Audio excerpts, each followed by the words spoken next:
Hello guys, welcome to El Politica. तो आज हम बात करेंगे, टाइम मैगजीन ने 100 सबसे शक्तिशाली व्यक्तियों की लिस्ट दी है ईयर 2021 के लिए। तो आज हम देखेंगे कि इसमें कौन कौन से लोग हैं और कौन से महत्वपूर्ण नाम हैं। टाइम, जैसा कि जानते हैं कि एक अमेरिका की प्रतिष्ठित मैगजीन है और यह समय समय पर इस तरीके के कई सर्वेज करती रहती है। तो हम देखते हैं, ये इंडियन एक्सप्रेस का एक आर्टिकल है, पीएम मोदी, ममता बनर्जी और आधार पूनावाला, ये 3 भारतीय हैं जिनको 100 मोस्ट इन्फ्लुएंशियल 100 सबसे शक्तिशाली व्यक्तियों में जगह मिली है। टाइम मैगजीन ने जिन कैटेगरीज में इसको डिवाइड किया है उनमें है icons, pioneers, titans, artist, leader और इनोवेटर्स। अब देखते हैं कि भारत की तरफ से कौन से बड़े नाम इसमें शामिल हैं। तो सबसे पहला और महत्वपूर्ण नाम प्राइम मिनिस्टर नरेंद्र मोदी जी का है। इनके बारे में टाइम मैगजीन ने क्या लिखा है कि 74 ईयर्स भारत को इंडिपेंडेंस पाए हुआ है, आज़ादी पाए हुआ है। इनको भारत के 3 सबसे शक्तिशाली प्राइम मिनिस्टर के साथ रखा गया है। पहला, जवाहरलाल नेहरू, जो फाउंडिंग प्राइम मिनिस्टर थे और जिन्होंने एक सेकुलर और डेमोक्रेटिक कंट्री की नींव रखी थी। दूसरा, इंदिरा गांधी, उनको इसलिए रखा गया है कि उनके समय में काफ़ी वार हुए, इमरजेंसी भी लगी। और नरेंद्र मोदी को भी उन्हीं दोनों के साथ रखा गया है। और इनके बारे में टाइम मैगजीन ये कहती है कि इन्होंने कंट्री की पॉलिटिक्स ऐसे डोमिनेट की है, भारत की राजनीति पर ऐसे हावी हुए हैं जैसा कि और किसी ने नहीं किया है। टाइम मैगजीन ने और क्या लिखा है इनके बारे में कि कोविड-19 को इन्होंने सही से हैंडल नहीं किया, लेकिन इसके बाद भी इनकी अप्रूवल रेटिंग 71% है। और टाइम मैगजीन ने यह भी लिखा है कि मोदी भारत को एक सोशलिस्ट से कैपिटलिस्ट फ्यूचर की तरफ ले जाएंगे। और टाइम मैगजीन ने जो एक एप्रीहेंशन जाहिर किया है, एक शंका जाहिर की है, वो ये है कि मोदी भारत को एक सेकुलर डेमोक्रेटिक राष्ट्र से हटाकर एक हिंदू नेशनलिस्ट राष्ट्र की तरफ ले जा रहे हैं और भारत को एक हिंदू राष्ट्र के तरीके से बनाना चाहते हैं। और इसके साथ ही टाइम मैगजीन ने यह भी लिखा है कि जर्नलिस्ट को परेशान किया गया है जो करंट गवर्नमेंट के ख़िलाफ़ लिखते हैं। और जैसा कि आपको पता होगा, मोदी गवर्नमेंट ने बहुत सारे एनजीओज़ को भी बैन कर दिया है, तो उसके बारे में भी टाइम मैगजीन ने लिखा है। और भारत ईयर 2020 में दुनिया भर में जितने भी इंटरनेट शटडाउन्स हुए उसका सिर्फ इसका 70% हिस्सा केवल भारत में है। मतलब भारत में 70% total internet bans of world हुए हैं। और कई सारे थिंक टैंक जो पॉलिसी बनाने का काम करते हैं या जिसमें बहुत सारे लोग होते हैं जो फ्यूचर का सोचते हैं, पढ़े लिखे लोग, बुद्धिमान लोग, उन्होंने यह कहा है कि इंडिया अब डेमोक्रेसी से हट रहा है और दूसरी तरफ जा रहा है।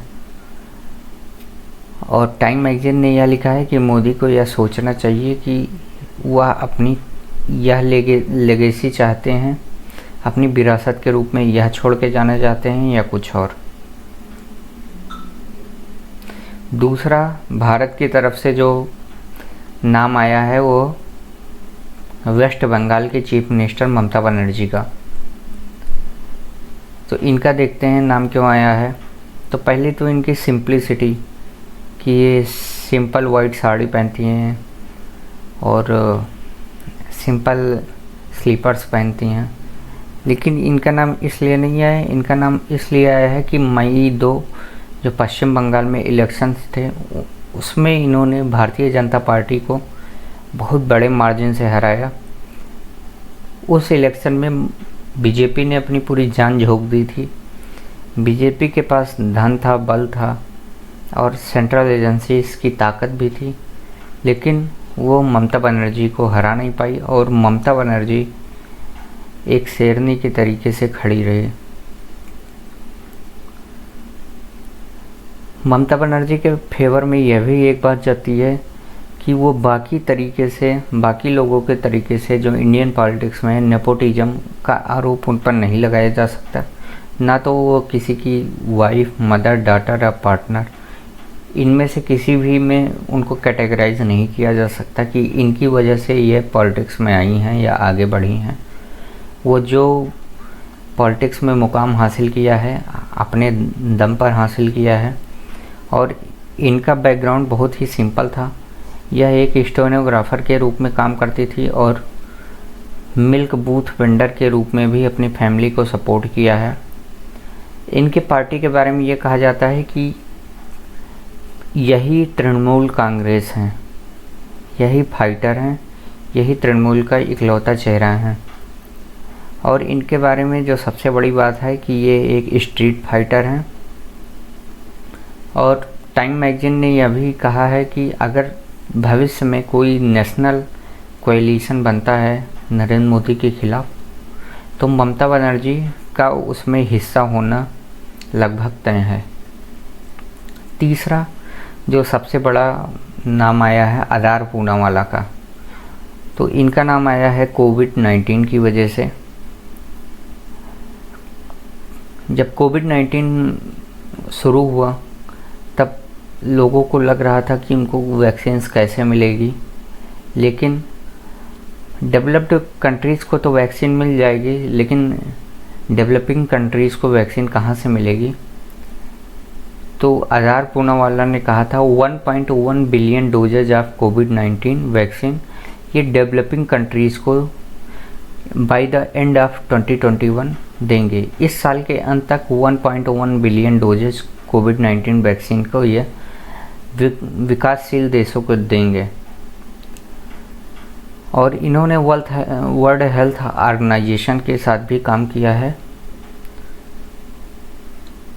लेकिन इनके साथ कुछ दिक्कतें भी रही हैं। इनके पुणे की फैक्ट्री में आग भी लग गई थी। और जैसा कि आपको पता है कि जो बाइडेन ने रॉ मटेरियल्स पर रोक भी लगा दी थी, उससे भी वैक्सीन बनाने में दिक्कत आई थी। और वैक्सीन के एक्सपोर्ट पर बैन भी लग गया था इंडिया में जब सेकेंड वेव आई थी। लेकिन इन्होंने इन सारे चैलेंजेस को पार किया है। अब पूनावाला के ऊपर जो सबसे बड़ी निगाहें हैं वो ये है कि कोविड-19 अभी ख़त्म नहीं हुआ है और इनको लगातार वैक्सीन सप्लाई करनी पड़ेगी। इन्होंने अलग अलग वैक्सीन जैसे नोवावैक्स और रसिया की जो स्पुतनिक वी है उसके साथ भी उन वैक्सीन्स को बनाने का भी करार किया है। अब इनके ही कंधों पर है कि दुनिया को कोविड-19 की क्राइसिस से बाहर ले आया जाए। अब देखते हैं कि और जो बड़े नाम मेंशन हुए हैं टाइम मैगजीन के 100 मोस्ट इन्फ्लुएंशियल पीपल की लिस्ट में, तो सबसे बड़ा नाम आया है आइकन्स में प्रिंस हैरी एंड मेघन। ये duke and duchess of Sussex हैं। जैसा कि आपको पता होगा कि इन्होंने अपनी प्रिंस वाली उपाधि छोड़ दी थी, इसलिए इनका नाम आइकन्स में लिया गया है। अलेक्सी नवाल्नी ये रसिया के अपोजिशन लीडर हैं। पुतिन ने इन पर काफ़ी अत्याचार किए हैं और यह जेल में बंद हैं। इनको भी टाइम मैगजीन ने अपने 100 मोस्ट इन्फ्लुएंशियल पीपल की लिस्ट में स्थान दिया है। अब्दुल घनी बरादर यह तालिबान के दोहा नेगोशिएशंस जो अमेरिका के साथ हुए थे उसमें हेड किया था तालिबान के मिशन को। इनको भी स्थान मिला है। नफ्ताली बेनेट ये इज़राइल के प्राइम मिनिस्टर हैं। जैसा कि आपको पता होगा कि इज़राइल में कई बार इलेक्शंस हुए लेकिन कोई रिजल्ट नहीं निकल पा रहा था। रिजल्ट तो आ रहा था लेकिन कोई कोएलिशन नहीं बन पा रहा था। किसी पार्टी को एब्सोल्यूट मेजॉरिटी नहीं मिल पा रही थी। तो उसमें से नफ्ताली बेनेट ने अपनी पार्टी की मेजॉरिटी प्रूव की और ये इज़राइल के नए पीएम बने हैं। अगला नाम जो है डोनाल्ड ट्रंप का, तो ये अमेरिका के अभी भूतपूर्व राष्ट्रपति हैं। इनका नाम इसलिए भी है कि ये हमेशा चर्चा में बने रहते हैं और बहुत संभावना यह है कि ये अगले यूएस प्रेसिडेंशियल इलेक्शन में उम्मीदवार बन सकते हैं। अगला नाम जो है कमला हैरिस, ये यूएस की मौजूदा उपराष्ट्रपति हैं। इनका भारत से भी कनेक्शन है, इनका भी नाम आया है। अगला नाम जो है चाइना के राष्ट्रपति शी जिनपिंग का है। तो इनका नाम तो होना लाजमी था क्योंकि दुनिया की दूसरी सबसे बड़ी अर्थव्यवस्था है और काफ़ी ताकतवर भी हैं। और चाइना में इनको लाइफ टर्म प्रेसिडेंट बना दिया गया है कि जब तक ये चाहें तब तक प्रेसिडेंट रह सकते हैं। और सबसे आखिरी नाम जो हर लिस्ट में होता ही होता है, यूएस के राष्ट्रपति, वो चाहे जो भी हों उनका नाम तो रहेगा ही रहेगा। दुनिया के सबसे ताकतवर मुल्क के राष्ट्रपति हैं जो बाइडन। अभी जो अफ़गानिस्तान में अमेरिका की एग्जिट हुई है उसमें इनकी काफ़ी छीछा लेदर हुई है। इन्होंने काफ़ी किरकिरी करवाई है अमेरिका की। इनका नाम भी है 100 मोस्ट इन्फ्लुएंशियल लिस्ट में टाइम मैगजीन की 2021 के। So thank you guys for watching this video. Please like, share and subscribe to my channel and my video. Thank you all.